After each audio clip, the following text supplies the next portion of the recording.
নুরুন নাহার আক্তার। আমি নাঙ্গলকোট থেকে আসছি। আমার বাচ্চা ও গার কাট করে থাকতো, আর হাত বা ও পা গুলো এভাবে একবারে নরম ছিল, এখন একটু শক্ত হয়েছে। মানে ওর মনে হয়েছে যে হাড্ডি ছিল না, হাত পাওয়ার মধ্যে শরীরের মধ্যে হাড্ডি হাতে ছিল না, লাগতো না, ও লেতার কত ছিল। এখন তো ধরেন আগের থেকে অনেকটা ভালো একটু আছে, শক্ত আলহামদুলিল্লাহ, হয়েছে। শক্ত হয়েছে। আর ওই যে কথা বলতে পারতো না, এখন মা, ফুফু, কাকা এগুলা বলতেছে আর কি। যাক, আর ওই ওর ঘাড়টা একটু বাঁকা ছিল, এখন আগের থেকে একটু সোজা একটু হয়েছে। সুস্থ হয়েছে।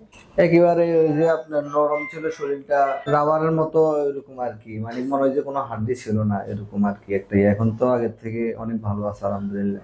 আমরা জীবন হসপিটালে আসছি ডাক্তার ইমাম হোসেন স্যারকে। জি, আগে থেকে একটু ভালো আছে।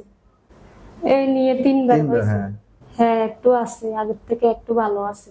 আগে কথা বলতো, মা বাবা বেশি ডাকতো, আর কিছুই তেমনটা ডাকতো না। এখন মা ডাকে, বাবা ডাকে, কাকা ডাকে, ফুফু ডাকে, মানে আপুদেরকে ডাকে।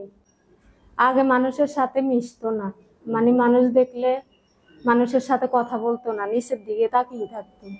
এখন মানুষ দেখলে মানুষের সাথে হাসে, খেলে, কথা বলে, বলার জন্য চেষ্টা করে। ছায় বাচ্চাদের সাথে খেলাইতো। ইমাম স্যারকে দেখাইছি।